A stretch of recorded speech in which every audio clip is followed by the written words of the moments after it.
Hello students, welcome to the lecture series of Generic IPS Indian Knowledge System. I am Dr. Padmashree Mujumdar, Department of Economics, Modern College, Shivajinagar, Pune. I am delivering lecture on lecture 13 and lecture 14 of your module, which is related to Arthashastra. I will cover economic aspects of the module Arthashastra. I'll be having 3 lectures related to Arthashastra covering economic elements. My first lecture is on economic principles and economic ethics and justice in Kautilya's Arthashastra. Let us begin with. Let us know initially about Chanakya. Chanakya, who was also known as Kautilya or Vishnugupta, was born in Takshashila. The historical period in which Chanakya lived was around the 4th century BC. He was a gifted student and became a professor at the university at a very young age. Interested in politics, he went to Pataliputra, the most powerful city of the Nanda kingdom, to counsel its rulers. Although Nanda accepted the advice of Kautilya for a time, due to certain policies suggested by Chanakya, which were related with poverty alleviation and distribution of income by king amongst society, Nanda insulted him. Chanakya further take the revenge of his humiliation by destroying the Nanda dynasty and making Chandragupta Maurya as the king of Magad. Now, let us know about Arthashastra, a book written by Arya Chanakya around 300 BC or 150 AD. The meaning of Artha is not just wealth, but the material well-being of individuals. Arthashastra comprises 150 chapters, 180 prakarnas, and 6,000 verses, which deals with statecraft, economics, and governance. He used the word Varta, means national economy, and the king should have good grasp of Varta. Chanakya considered economics as the most important aspect as it provides the basis for human existence and survival. He has given various economic principles to form the foundation of economic system.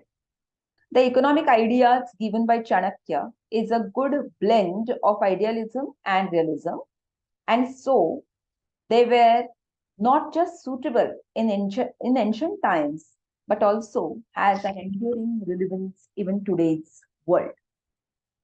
Let us start with economic principles mentioned by Chanakya in Arthashastra. The first economic principle mentioned by Chanakya was related with economic administration and responsibility.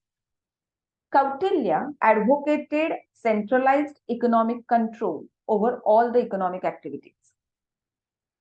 According to him, regulated economic activities are necessary for ensuring stability, growth, and equitable distribution of national income.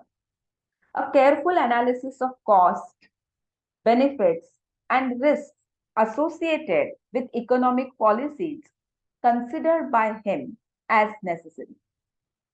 Besides, he advocated rational economic decision making based on planning for promoting efficiency and maximizing the economic outcome. The second economic principle advocated by Chanakya was related with money and coinage. Kautilya recognized the importance of standardized currency for facilitating economic transactions and trade.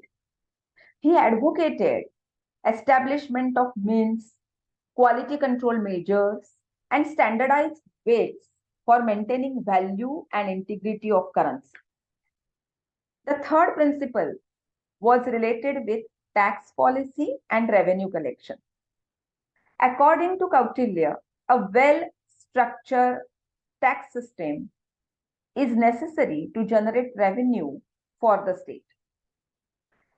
He called taxes as Rajkar, A sustainable financial base can be created by collecting taxes from various sources like land, agriculture, trade, and industry. He has stated that the tax revenue should be allocated for the social welfare initiative like poverty alleviation, provision of public goods, and services for overall well-being of the society. The fourth principle was related with importance of economic activities in any of the nation. Kautilya has emphasized on various sectors of the economy and provided attention towards the role played by those sectors in the economic development. The first economic activity mentioned by Kautilya was agriculture. Agriculture is the foundation of the economy, as per Kautilya. He emphasized the importance of agricultural productivity, land management, irrigation, and the adoption of the efficient farming techniques to ensure food security, economic stability, and rural development. The second economic activity is trade and commerce. Trade is advocated by Kautilya for driving economic growth. He encouraged the promotion of trade routes and the establishment of marketplaces. He also suggested fair regulation for ensuring economic integration and prosperity of the trade. The fourth principle was manufacturing and industry. Kautilya encouraged the establishment of manufacturing centers and promotion of skilled craftsmanship.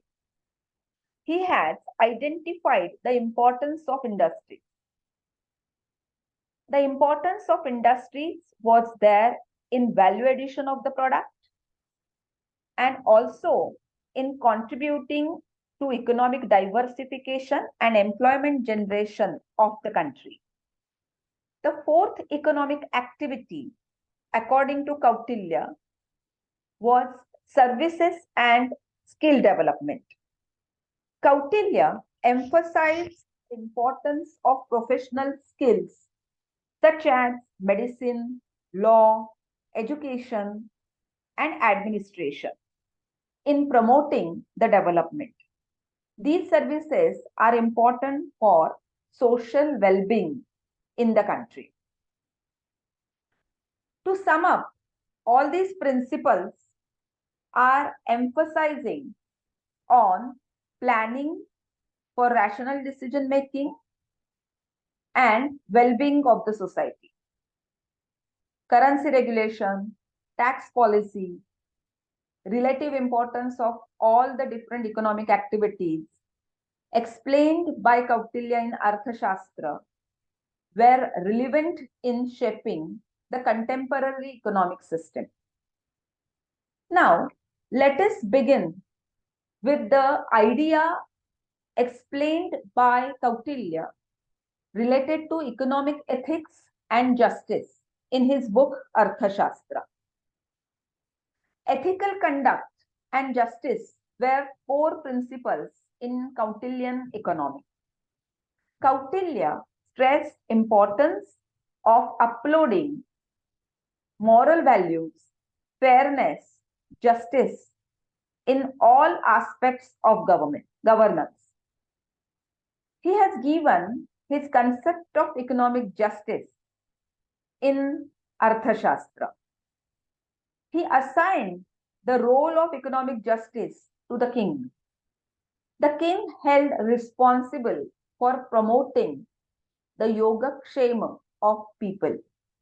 The word yoga means the successful accomplishment of an objective, and kshema is its peaceful enjoyment. The peaceful enjoyment of prosperity is the welfare of people. He has stated, in the happiness of his subject lies the king's happiness, and in their welfare, the king's welfare. This was the principle guiding the king to ensure economic justice and welfare. Kautilya has given more importance to life than the livelihood. According to him, even when man's property was attached by a decree in a civil suit, he was not to be deprived of the tool of his trade. It means if a particular person is punished, still he should be receiving his opportunity for work and continue earning. Protection of livelihood was further extended to promoting the major areas of economic activity. Kautilya has encouraged protection that is to be given to agriculture from higher taxes, or protection should be given to the laborers from fines. Protection should be given to wild animals as well as the cattle. Protection should be given to trade routes from the harassment of the state officials. Kautilya has also given fair trade practices, consumer protection law, effective system of taxes for creating economic justice in the country. We are going to study fair trade practices, consumer protection, and tax system in the remaining two lectures of this series. Now, let us move on to the policies of welfare of the subjects. What is subjects? Subject is nothing but the population. Kautilya has defined the role of king or state towards its subjects, that is population. Among other things, the king should work as Rajrishi, means the one who is ever active in promoting Yogakshema of the people. It is the responsibility of the state, according to Kautilya, to promote economic welfare of people. To ensure well-being of the society, the Kautilya has suggested certain measures. This can be explained as below. The first is provision of basic needs. The access to food, shelter, clothing, healthcare, education were considered basic needs, and the state should ensure the fulfillment of the same. Adequate stock of grains should be maintained by the state to deal with natural calamity and to ensure food security. The second measure to achieve welfare given by Kautilya was social support system.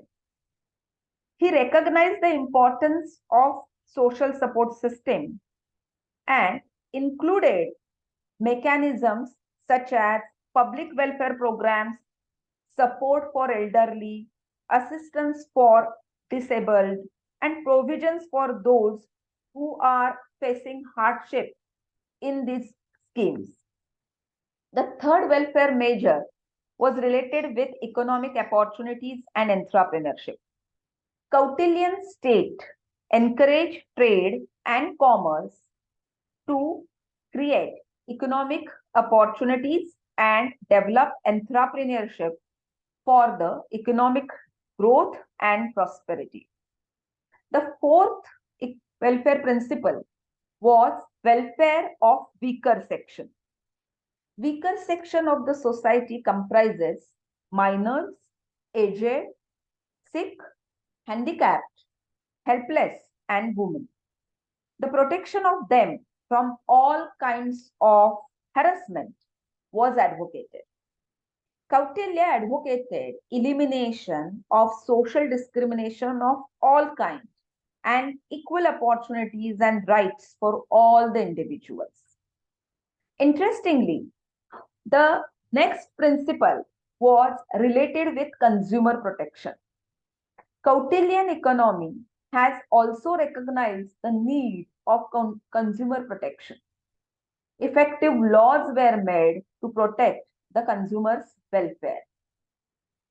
A very interesting welfare measure was animal welfare. Kautilyan economy placed significant importance on welfare of the animals and ethical considerations regarding their treatment. According to Kautilya, the animal should be protected from cruelty and exploitation, especially while using them for economic activities like agriculture, trade, animal husbandry, etc. Kautilya has also focused on conservation of wildlife and natural resources. The sustainable use of animal resources was highlighted in principles of Arthashastra. Now let us focus our attention on the views of Kautilya on income disparity and poverty alleviation.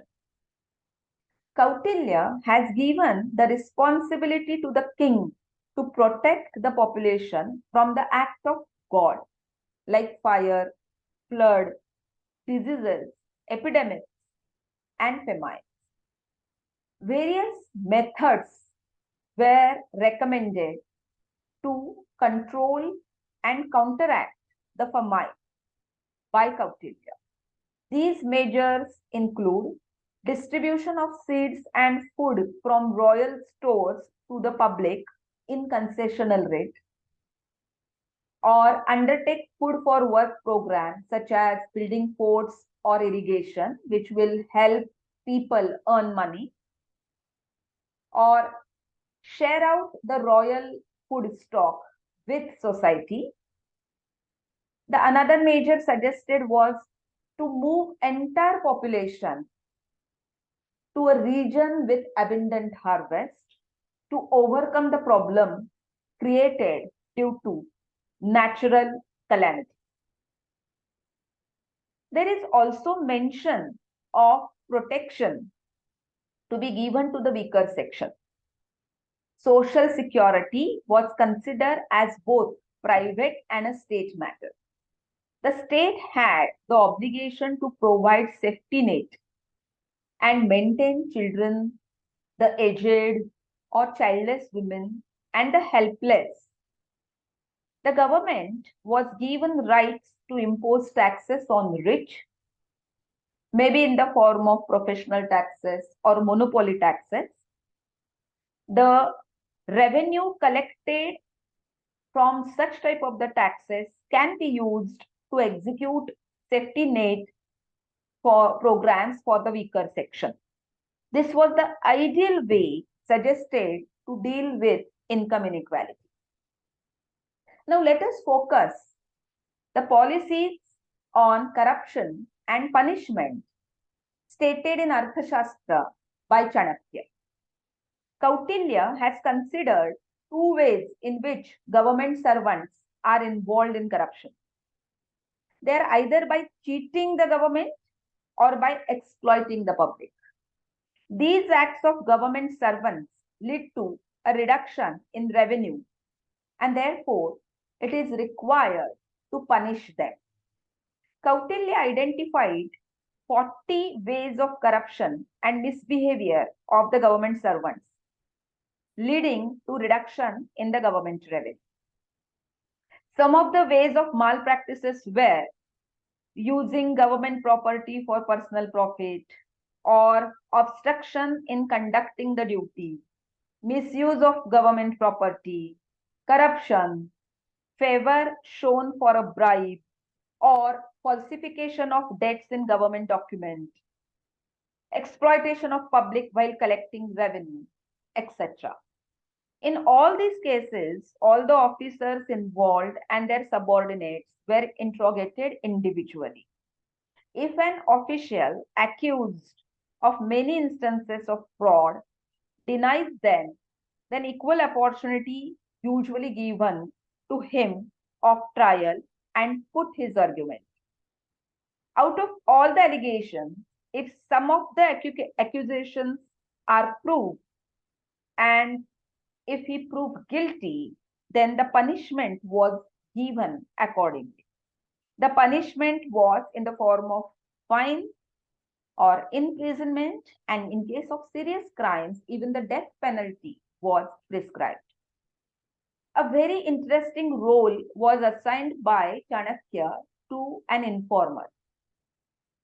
An informer was a person who has informed about the malpractices in the system to the government. He is a whistleblower of today's world. An informer was given assurance against the punishment even though he had participated in a fraud. He was given a reward in proportion to amount of fraud. However, if he joined hands with the culprit and removes a due care is taken of the informer by protecting him from the wrath of the accused officials. His identity was kept secret and was given the reward. If the case is not proved, the informant was given punishment as well as fines are charged on him. It is really a good system which was developed in Kautilya's time to identify the malpractices in the system. The next major suggested in Arthashastra pertaining to economic ethics and justice was Arthashastra on duties of traders and merchants. In Arthashastra, trader was considered as a third pillar of economic activity. It considered the important role of state in improving infrastructure and trade routes for the development of the trade. The state and private merchants, both local and foreign, were involved in trade. The Vaishyas are, as a Varna, are the traders who have formed important part of the society. Chanakya has used the term Vedehak for the traders or merchants. However, Kautilya does not trust traders, believing that they are always ready for making money at the cost of consumers. He has stated that traders form cartels in order to raise prices of goods that they sell or reduces the prices of goods that they purchase. Cartels are the associations made by industrialists or the traders producing similar type of a product. These cartels help traders creating control over the supply so that they can sell the commodity at a higher price. And while buying any of the commodity like raw material or intermediate commodities as well, they can create control over the demand and ask those commodities for lesser prices. Even though these are the practices in which the traders are involved, Kautilya had considered rich traders as a major source of goods as well as loans. And therefore, he has given responsibility to chief controller of state trading for the regulation of the traders. The chief controller of trade kept a watch over the merchants by inspecting periodically their weights and measures and ensuring that they did not hoard, adulterate, or add excessive markups.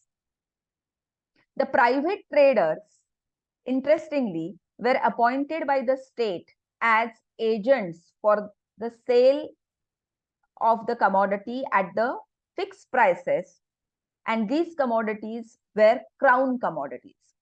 Crown commodities are the commodities produced by the government.